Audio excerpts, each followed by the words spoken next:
За 3만 원. 3만 원. За 3만 원. За 3만 원. За 3만 원. 60-45-ийн харьцаатай ийм одоо объект байгаа. 60-45 харьцаатай. 60-45-ийн харьцаатай. Өнгөрсөн оны одоо 11 сарын 16-нд яг энэ асуудал үүсээд. Тэгээ одоо тэрнээс хойш яг тухайн өдрөөс хойш бид нэр ингээд 12 сарын 2-р хүртэл энэ цагдаагийн одоо үзлэг шалгалт галын одоо юмнуудын мэргэжлийн усуудын үзлэг шалгалт хийх дүгнэлт гарах ийм юмнуудыг хийгээд тэгээд одоо хөөтрээд гадна ажил боломжгүй болоод зогсоосон. Хэдэн онд ашиглалтанд орлоо? Энэ 2014 онд ашиглалтанд орсон. 14 онд. Тийм. Энд чи ховд, увс, хөвсгөл, баялгийн өөр 10 аймагтай. 10 аймагт ийм улсын төсвийн хөрөнгө оруулалтаар 3.5 тэрбум төгрөгөөр хийгдсэн. хэд 3.5 3 тухайн үедээ тий. тухайн үедээ. Баригдсан орон нутгийн шилжүүлсэн байсан Тий. хөрөнгөчтэй тий. Орон нутгийн компаниуд байсан. Энэ дотор үндсэндээ 600-аас дээш градусын одоо тийм халуун урдаас төрж байгаа. Тэгэхээр манай онцгой байдал галуунтраа пангуин тастаа төргөн шуухад цаг алдахгүй дээр хурцчихсэн.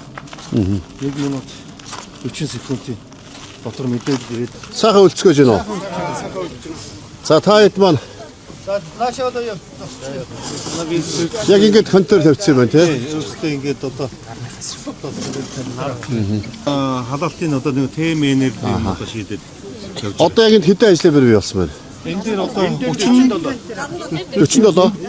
Урдтаа 23 ингээд нийтдээ 67 байсан. эхлээд 2 талаа тавигдсан. Тэгээд одоо өргөжлүүлээд бас хүмүүсүүд яг ингээд Тавиад байгаа юу? Одоо тавих газаргүй болж байгаа бах таа бас тий. ингээд тавих байхгүй. Тэгээ машины зогсоод байхгүй. Ааха. Тэгээ өнгөрсөн 11 сард бас юм давагдшгүй хүчин зүйлөөсөн гал гарсан худалдааны төв одоо энэ нийтдээ 5700 орчим метр квадрат талбайтай 300 гаруй манай худалдаа бизнес эрхлэгч маань ажлын байраар хангагдаж улаан гомчуудын одоо хамгийн том худалдааны төв байсан. Энэ одоо барилга шатсан. Тэгээд ийм одоо бас асуудал үүсэнд манай аймгийн удирдлагууд за та бүхний хүсэлтээр Монгол Улсын засгийн газраас онцгой анхааралтай авч та бүгдийн бас одоо энэ хүндрэлтэй зовлонтой бас нөхцөл байдлыг бас ойлгож багч гисэн бас одоо дэм үзүүлэх зорилгоор асуудлыг шийдсэн байгаа. Өнгөрсөн 3 дахь өдөр Монгол Улсын засгийн газрын хуралдаанаар засгийн газрын нөөц сангаас одоо хөрөнгө гаргаж хөнгөлөлтөй зээл олгох юм шийдвэр гарсан. Тэрүүгээр одоо бас тодорхой ажлын байраа хадгалах, ажлын байраа бий болгох ийм одоо чиглэлд бас үйл ажиллагаагаас дэм болгож ийм шийдвэр гарсан байгаа. Тэгээ удахгүй одоо энэ ажил маань засгийн газрын тогтоол албаж хэрэгжинэ. Монгол Улсын ерөнхий сайдс онцгой анхаарч байгаа. Өнгөрсөн үйл та бүхэн төлөөлөл бас Монгол Улсын ерөнхий сайдтай манай баруун бүсээ сонгогдсон гишүүдтэй хамт уулзсан.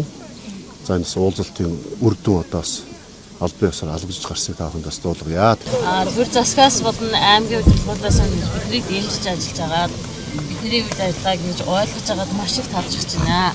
За дараагийн хүсэх зүйл маань мэдээж ажлын байрыг барихад маань аймгийн удирдлагуудтай санаачлахтай богино хугацаанд сэтгэл зүрхээ зориулаад бас бидний ажлын байрыг хангахад маань маш их тийм тус болооч гэж хүсэж байна. Тэгээд одоо ганц одоо ихний шаардлагатай зүйл маань мэдээж л ажлын байр гэж энд байгаа бүх хүмүүс Хамгийн их шаардлагатай зүйл шийдсэн хөнгөлөлтөй зээл. шийдсэн баярлалаа гэдгийг хэлсэн.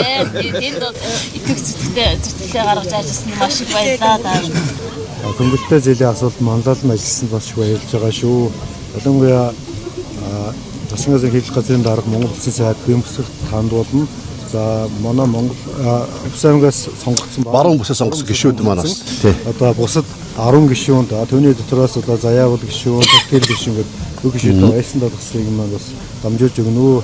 Танд ингээд маш их баярлалаа. Баруун бүсээ сонгогдсон 10 гишүүн маань одоо бидний одоо энэ байдлыг бас ойлгож энэ хөнгөлөлтөй зээлийн асуудал дээр одоо Бэрэмтэг сайд Заяавал гишүүн, Тагтэр, Цайзсүр ингээд одоо бүх гишүүд маань одоо энэ дээр бас тодорхойлолтой ажилласан. Тэгээд одоо танд бас ажлын ажил энэ сайн сайхныг хүсье. Энэ нутгаас сонгогдсон тойрны гишүүний хувьд одоо та бас биднийг дэмжиж ажиллах манай ингээд төрийн бүртгэл байгууллагаас танд одоо энэ албан бичиг бас өгч байна. Ажлын байртаа болоход орон нутгаас 3 тэрбум тавьсан байна тийм ээ. Ер нь бас та хэд маань өөрсдөө боломж байдаг бол боломжоор хөрөнгө оруулаад орон нутгийн компанитай хамтарсан хөрөнгөтэй компани байгуулад Тэгээ яах юм бол илүү хурдан мус орж магадгүй.